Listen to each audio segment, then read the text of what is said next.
Em seguida, em uma demonstração surpreendente de pura força, arrancou uma pequena árvore próxima e a partiu ao meio também. Então, o animal começou a caminhar em um pequeno círculo ao redor do acampamento, testando sua pele lesionada, resfolegando e bufando com fúria cega, batendo periodicamente. Depois do que pareceu uma eternidade, perdemos de vista a besta e finalmente o cheiro que a acompanhava se dissipou. Nesse momento, nos sentimos seguros o suficiente para deixar o lugar. Claro, saímos como loucos, pulando, tirando as roupas e afastando os insetos tão rápido e silenciosamente quanto podíamos. Ainda assim, nenhum de nós se atreveu a pronunciar um som. Estávamos parecendo o inferno, cobertos da cabeça aos pés de sujeira, arranhões, hematomas, escorregadios de suor inchados além de qualquer reconhecimento. Cada passo que dávamos era de agonia, mas o pior era a coceira. Nossos corpos inteiros coçavam incessantemente. Coçávamos os braços, as pernas e a barriga com tanta força que começamos a sangrar, o que atraiu mais mosquitos. Não vou mentir, houve algumas ocasiões em que pensei em gritar e deixar que a besta da floresta me levasse, mas rapidamente descartei esses pensamentos. Outra coisa que realmente me incomodava nesse ponto era que comecei a perceber que provavelmente não seria pago por nada dessa situação. Que chute nas nozes isso foi! Avançamos lentamente e constantemente através da floresta, deixando para trás o acampamento que se tornou o local de descanso final para dois dos membros do nosso grupo. Conversávamos e fazíamos breves pausas com frequência, tanto para recuperar nossa energia quanto para ouvir a floresta ao nosso redor em busca de qualquer sinal da criatura. Passamos a noite em um matagal espesso, nos revezando para dormir para poder acordar a outra pessoa em caso de perigo e se começasse a roncar. Continuamos pela manhã, descartando itens desnecessários de nossa mochila enquanto viajávamos.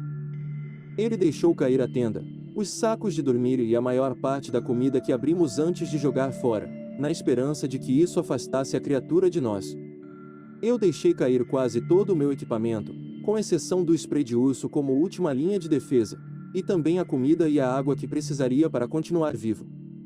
Nos movemos mais rápido do que no dia anterior, cheios de adrenalina e com a esperança de que logo poderíamos deixar tudo isso para trás. Por isso, fizemos um grande progresso. Quase estávamos de volta ao acampamento dele ao meio-dia. Estávamos a talvez uns 200 metros da cabana quando o cheiro voltou. Gastamos a pouca energia que nos restava. E corremos em direção à cabana.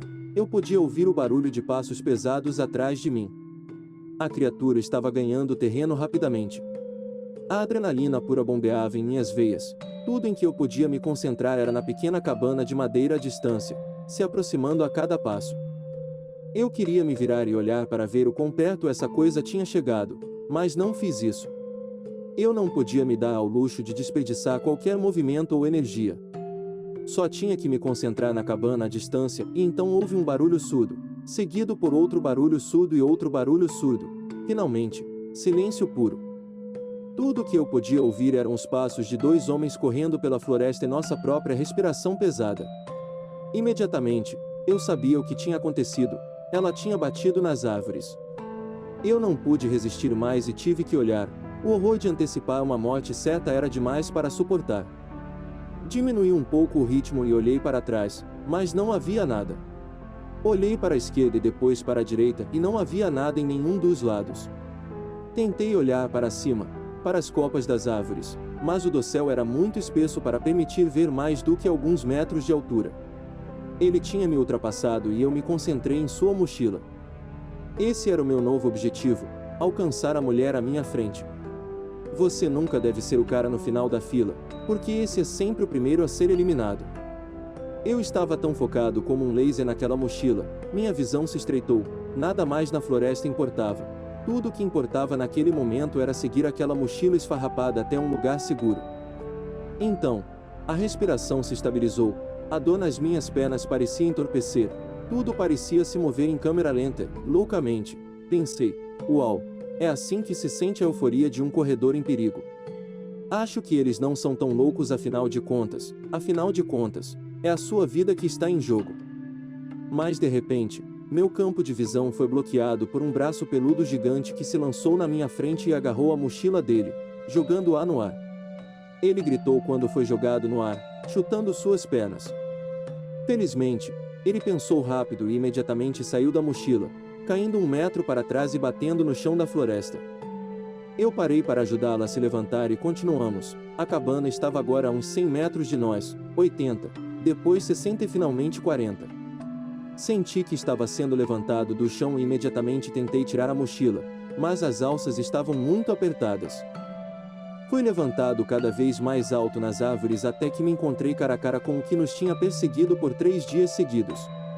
Seus olhos amarelados me perfuravam por baixo de sua testa proeminente e peluda. Ele abriu a boca, revelando fileiras de dentes grandes e planos, projetados para pulverizar ossos. Seu hálito fétido picava meus olhos e me fazia chorar.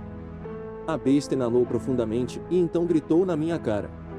Eu descreveria o som, mas só direi que estourou meus 2 tímpanos, o que instantaneamente me deixou tonto, fazendo com que meus ouvidos soltassem um líquido transparente. Em uma névoa vertiginosa, saquei minha última linha de defesa, o spray de urso, e o soltei no rosto do meu atacante. Instantaneamente, o monstro me deixou cair, me enviando uns 2 ou 3 metros ao chão da floresta, o que praticamente destruiu meu tornozelo esquerdo. Lembro-me dele me ajudando a levantar e nós correndo os últimos 40 metros até a cabana. Lembro-me de ouvir os uivos de dor do monstro e ouvir seus engasgos e ofegar para respirar, mas acima de tudo, lembro-me da dor e do cheiro. Quando chegamos à cabana, ela me jogou no sofá e me entregou sua espingarda. Enquanto isso, ela caminhou até a lareira e pegou um rifle de assalto que estava montado acima dela como se fosse uma coroa de Natal. Ei, você sabe como usar isso? Ela me perguntou, apontando para a espingarda em minhas mãos. Eu assenti. Ela se refugiou atrás da parede ao lado da janela principal. Acho que estaremos bem aqui, disse ela, provavelmente mais para reforçar sua própria confiança do que a minha. Tenho armas e munições suficientes aqui para invadir o Iraque. Olhei em volta da sala e ela realmente tinha. A cabana estava decorada em um estilo que eu chamaria de pré-pré chique. Havia latas de munição empilhadas em um canto, garrafas de água em outro. Havia produtos enlatados e manteiga de amendoim suficientes para uma década e álcool suficiente para embebedar um exército inteiro. Se você já teve uma última batalha contra um pé grande enlouquecido, você poderia fazer muito pior do que a cabana de Eli. Finalmente, levantei-me do sofá e arrastei-me até a cozinha, onde o álcool estava armazenado. Peguei uma garrafa, a descorchei e dei alguns goles. Não era tão bom quanto a morfina teria sido, mas eu precisava de algo para aliviar a dor. Ela me olhou e sorriu. Isso parece bom, não é? Mas não acenda um cigarro agora ou você vai arrotar chamas. Ela voltou a olhar pela janela. Ei, você! Fique longe da minha caminhonete! Ela abriu fogo pela janela, gritando como alguém que tinha visto muitos filmes de guerra, mas nunca esteve em uma. Então ouvi o som de metal retorcido. Sem dúvida a criatura estava fazendo algo terrível com a caminhonete de Eli. Ela confirmou isso um momento depois, gritando, "Oh não, o que você está fazendo, seu maldito monstro?" Ela recarregou e continuou atirando na besta. Se ela tivesse uma pontaria decente, o animal deveria ter levado cerca de 30 rodadas agora, mas não parecia estar diminuindo a velocidade de forma alguma. Então ouvi um estrondo e vidro quebrado explodiu na cabana. Olhei para ela e ela não estava mais lá. Segui o rastro de vidro quebrado e a encontrei do outro lado da cabana, sem vida. Ele havia arrancado o pneu de sua caminhonete e o jogado nela, derrubando-a no peito. Agora éramos apenas eu e o pé grande, um humano contra alguma criatura pré-histórica, talvez. Eu revisei minhas opções. Eu poderia tentar atirar nele como ela fez, mas provavelmente morreria. Eu poderia tentar lutar 1 a 1 como Kenny Milton, mas também perderia. Talvez eu devesse oferecer um cigarro a ele como Ross, mas também morreria. Eu nem mesmo podia vê-lo e também morreria. Eu pensei no que aconteceu naquela noite, como me escondi na tenda, ouvindo os gritos e uivos da besta enquanto ela corria em círculos ao redor do nosso acampamento. Pensei no corpo de Boyd se contorcendo enquanto jazia no chão antes de pegar fogo. Ah, é claro. Claro que sim. O fogo. À medida que o fogo crescia naquela noite, o monstro se aprofundava cada vez mais na floresta. Lá estava a minha resposta. Peguei várias garrafas de álcool e comecei a fazer coquetéis Molotov, observando enquanto trabalhava o tempo todo. Eu podia ouvir o monstro andando em círculos ao redor da casa, rosnando e farejando o ar. Quando fiquei satisfeito com as bombas incendiárias que tinha, acendi um pano com um fogão a gás. Depois me arrastei até a janela quebrada e comecei a jogá-las na floresta circundante. Depois me arrastei de volta para a cozinha para fazer mais, repetindo o processo. Não há um final de Hollywood para esta história.